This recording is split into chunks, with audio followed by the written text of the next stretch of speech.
Uh, Hello, my name is Brandon, and today I have a dog that I'm evaluating, and this dog doesn't understand the meaning of no.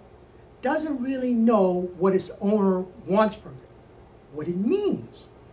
And if anybody's been in a relationship for any length of time, you will realize that no means yes.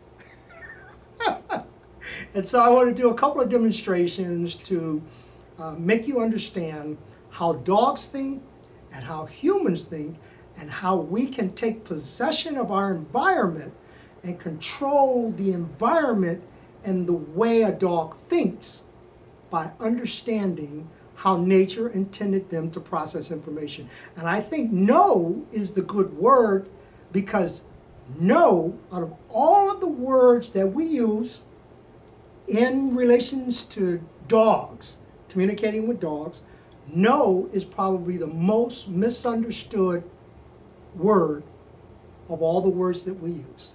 And I want to explain why that is. So here we go, the word no.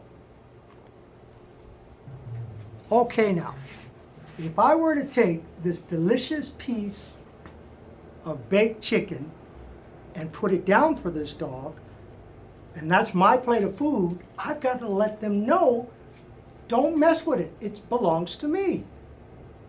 Correct? So I'll put it down here. When the dog goes towards it, no, that's mine. That's mine. The emotional energy that I'm using, even if I slide it towards the dog, she's apprehensive about it because of the emotional attachment that I placed on it. I'll say it again and see if she moves backwards. Mine. No. No. She's associating what she's thinking, the thought that I put in her head, towards this dish of chicken. And because of the way I'm saying it, I'm showing that there's danger, and so the dog moves away from the stimulant. Now, let's use something else that's more stimulating.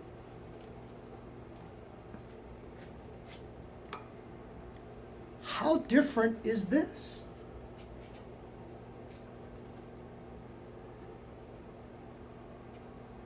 How different is this? Like a dog, or a cat, rabbit, bird, whatever you may be dealing with. If I put this here, I say, mine. No. I'm saying that this belongs to me, and so she should do something submissive to move away from the animal. Okay? Now, let me explain.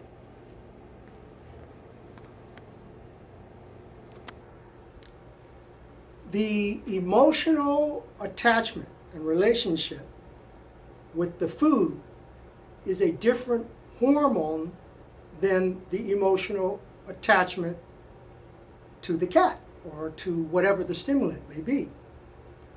When something appears in the environment, the dog is thinking, oh no, don't you dare come into my environment.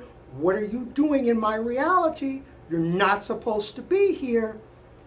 And then the human being says, when the dog is going to go after the cat or whatever, they'll say, no, no, no, no, no, which is actually an indication for the dog to move forward because we're thinking the same thing. The dog is thinking, no, no, no, what are you doing here? And the human being is joining in. But the dog thinks that you're talking about the stimulant.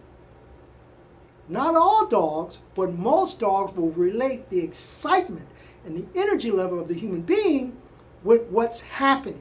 So it's the thought that was placed in the dog's head by the stimulant, okay, which the dog is saying no, no, no, because it's territorial, and then when the human being says that, then it's a green light for the dog to go after the stimulant.